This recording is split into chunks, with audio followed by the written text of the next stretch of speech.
Baik, Assalamualaikum warahmatullahi wabarakatuh. Perkenalkan, nama saya Kansa Fakira Maulidia dan kelas PGMI 2B dengan NIM 2312437. Baik, saya di sini akan menjelaskan materi tentang perkembangan Islam periode Mekah dan Madinah, Piagam Madinah atau yang disebut Piagam Madinah.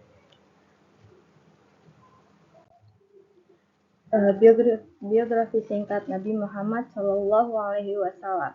Nabi Muhammad SAW lahir pada hari Senin, tanggal 12 Rabiul Awal tahun Gajah.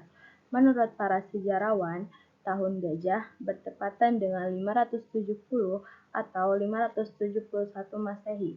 Nabi Muhammad SAW lahir dalam keadaan yatim. Ayah beliau yang bernama Abdullah bin Abdul Muthalib meninggal saat Rasulullah SAW masih berada dalam kandungan sang ibu, yaitu Aminah binti Wahab. Setelah yatim piatu, Nabi Muhammad SAW diasuh oleh sang kakek yang bernama Abdul Muthalib. Namun, sekitar 2 tahun berselang, Abdul Muthalib wafat.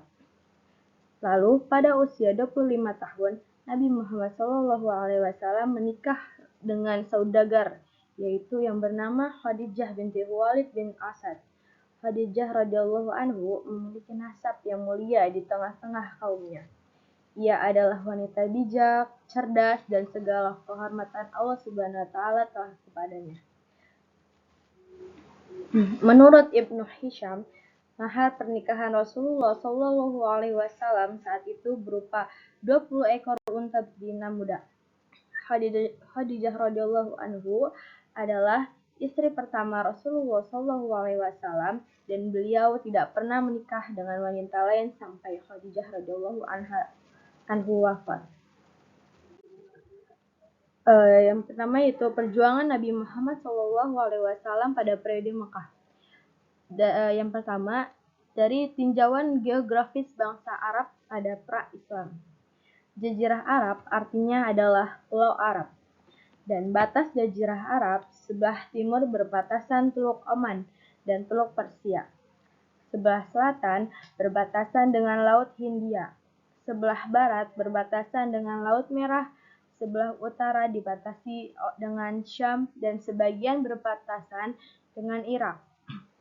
Arab pun terbagi menjadi dua, yaitu tengah dan tepi. Struktur masyarakat dan pemerintahan bangsa Arab. Yang pertama, saya akan menjelaskan dahulu tentang struktur masyarakat.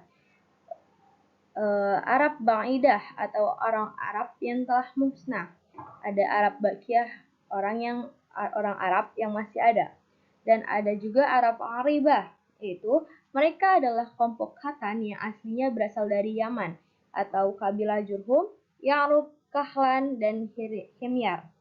Yang kedua adalah Arab Mustaribah, merupakan suku yang sebagian besar dari Jazirah Arab. Inti dari struktur masyarakat adalah kabilah atau klan yang anggotanya mempunyai hubungan genealogis atau pertalian darah. Dan sini saya akan menjelaskan tentang pemerintahannya. Pada periode pertama dari golongan Arab Ba'idah yang terdiri dari kaum Ad, Samud, dan Ambat atau Amalikoh.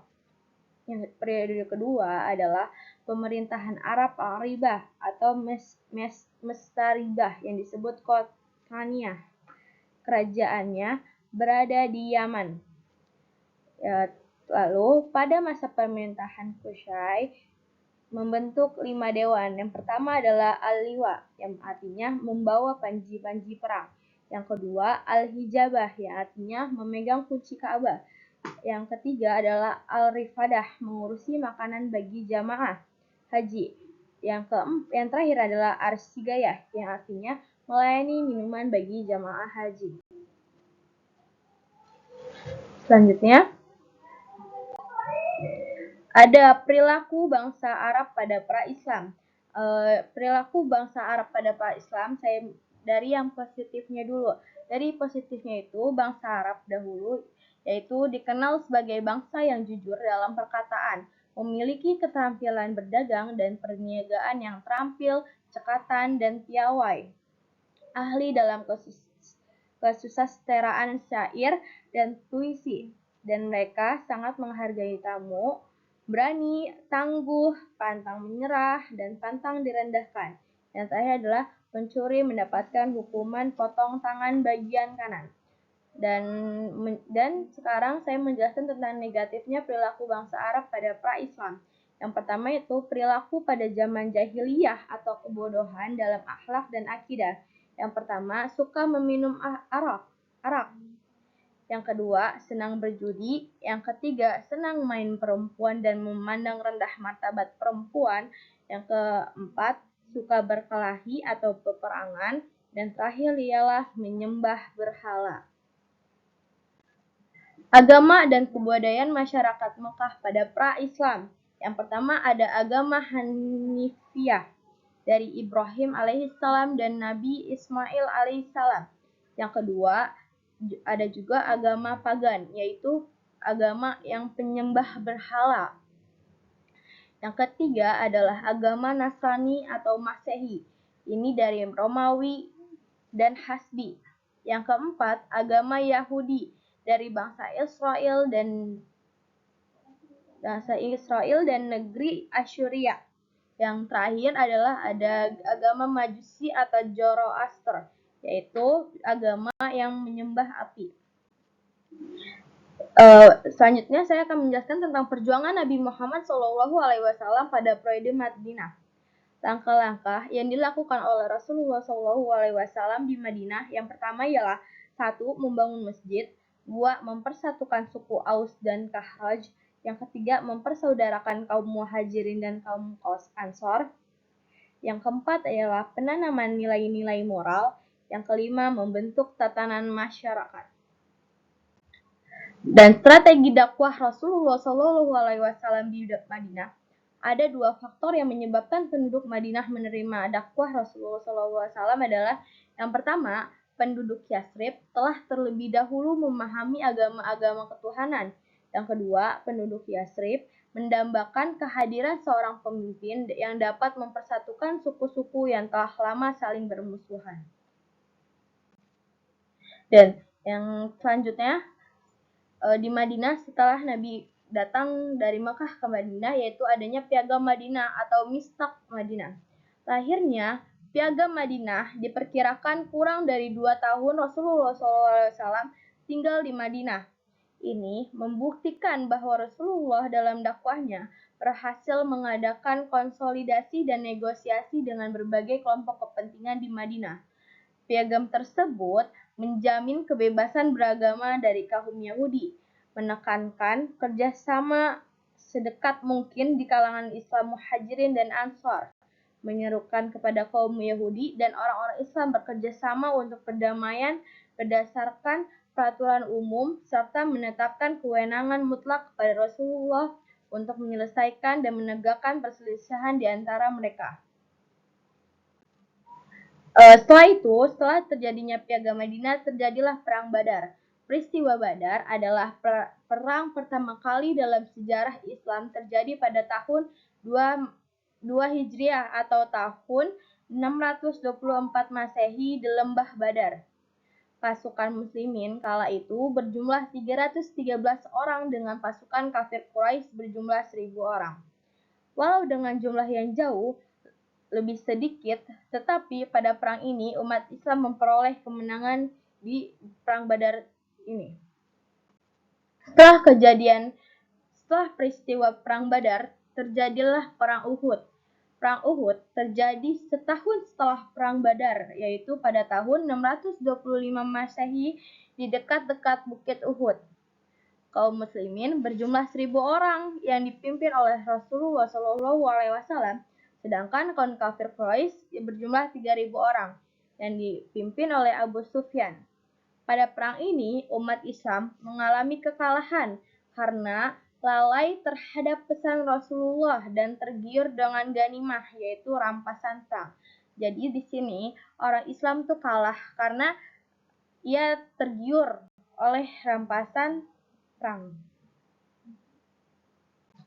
Setelah terjadinya Perang Uhud, terjadilah peristiwa Perang Ahzab atau Khandaq.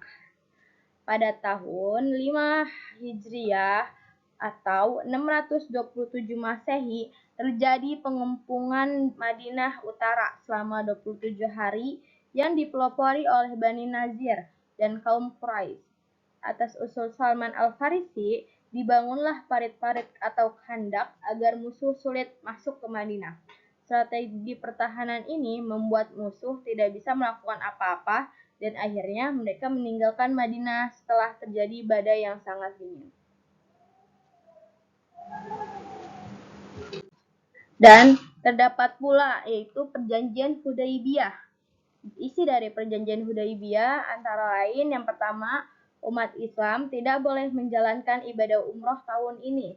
Tahun depan baru diperbolehkan dan tidak boleh berada di Mekah lebih dari 3 hari. Yang kedua, keduanya tidak saling menyerang selama 10 tahun. Yang ketiga, orang Islam yang lari ke Mekah atau murtad diperbolehkan, sedangkan orang kafir Mekah yang lari ke Madinah atau masuk Islam harus ditolak. Yang keempat, suku Arab yang lain bebas memilih bergabung dengan Rasulullah ke Madinah atau mengikuti kafir Quraisy ke Mekah. Itu adalah isi dari Perjanjian Hudaibiyah. Baik, sekarang di sini saya akan menjelaskan tentang sejarah penulisan dari Piagam Madinah. Penulis kitab Asy-Syiratun Nabawiyah As-Shahihah, ia mengatakan bahwa pendapat yang kuat mengatakan bahwa piagam ini pada dasarnya terdiri dari 2 piagam yang disatukan oleh para ulama ahli sejarah. Yang satu berisi perjanjian dengan orang Yahudi dan bagian yang lain menjelaskan kewajiban dan hak kaum muslimin, baik Ansor maupun Muhajirin. Dan menurut penulis kitab Asy-Syiratun An-Nabawiyah As-Shahihah